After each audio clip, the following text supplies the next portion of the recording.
ici Nina du traiteur du Faubourg et on se retrouve aujourd'hui avec Dossi pour faire deux magnifiques recettes autour de la betterave. Vous allez être surpris par les saveurs. Pour la première recette, ça va être une panna cotta au chèvre frais et son coulis de betterave. Et la deuxième, un gazpacho de betterave à la framboise.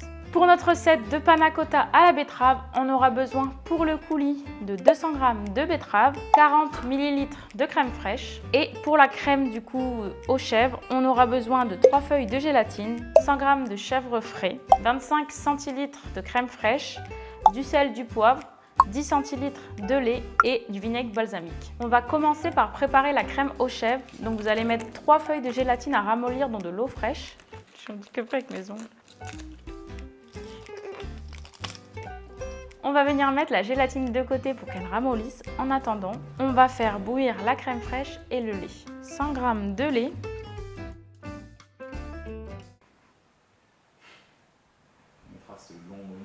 Suivez-moi sur le feu pour faire cuire.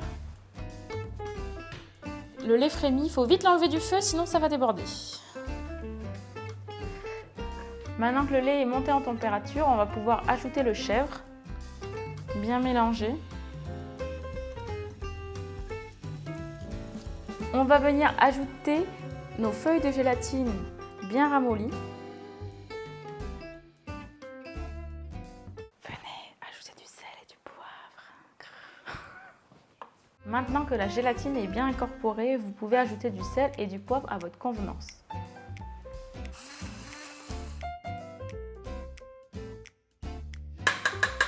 Voilà. On va passer au montage de la panna cotta et vous allez voir, j'ai une petite astuce pour un super rendu. Il vous faudra une plaque d'œuf. On va faire une présentation à plusieurs étages et pour la première étape, c'est de positionner les verres sur la plaque d'œuf et les mettre 20 minutes au réfrigérateur.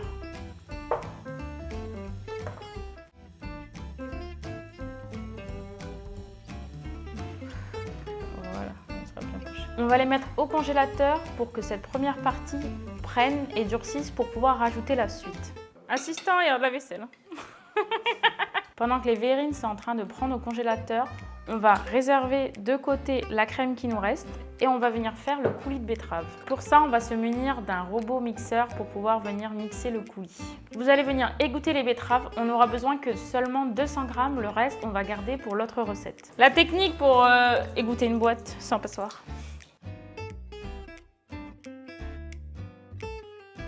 On va ajouter la crème fraîche,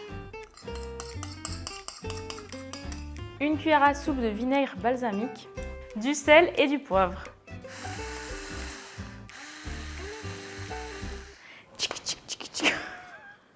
Désolée, c'est plus fort que moi.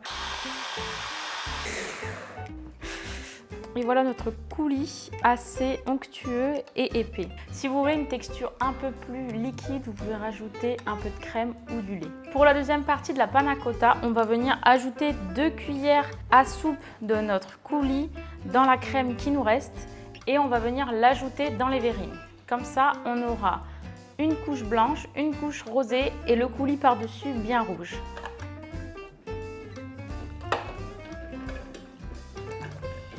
Ah là là, ça va pas du tout. On va passer à la recette de notre gazpacho de betterave et framboise. Vous allez voir l'alliance entre les deux, c'est super bon. En plus, avec la chaleur qu'il fait, c'est super rafraîchissant. Pour ça, vous allez avoir besoin d'un robot mixeur. Vous allez mettre tous les ingrédients à l'intérieur et mixer, tout simplement.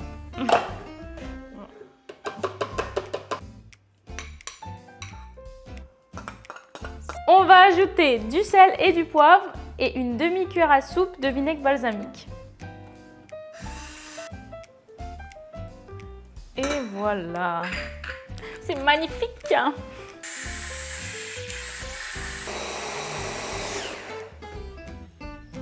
Waouh. Et voilà, on a fini de mixer. On va pouvoir le dresser dans les verrines.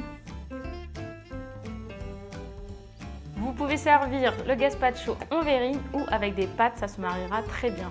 Et voilà notre petite touche finale pour nos belles verrines, du basilic frais. On a fini de manger notre gazpacho et Pas encore. On a fini notre gazpacho de betterave. C'est vraiment une recette rafraîchissante avec cette chaleur. Et en plus, ça vous permet de manger des légumes et des fruits très facilement. Vous allez voir, elle est vraiment délicieuse. Et voilà, notre panna cotta a bien pris. On va pouvoir ajouter le reste. N'hésitez pas à la laisser plus longtemps si jamais elle n'a pas pris, que vous puissiez la remettre droite et que ça ne coule pas. On va rajouter le reste de crème aux chèvres dans les verrines.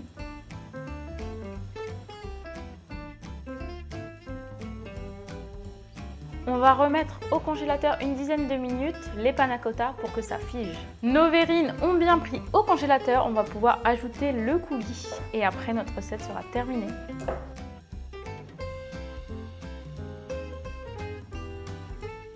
Merci d'avoir suivi les recettes avec Dossi et on se retrouve sur la page de Avomark NC pour beaucoup plus de recettes. N'hésitez pas à vous abonner. À bientôt! Fallait que je le dise? Tournage, recette, prise 1. Et si vous voulez voir la vie en rose, c'est Nina!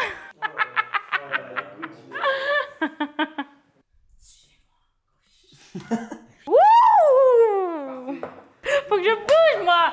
C'est parti, suivant, cuisine!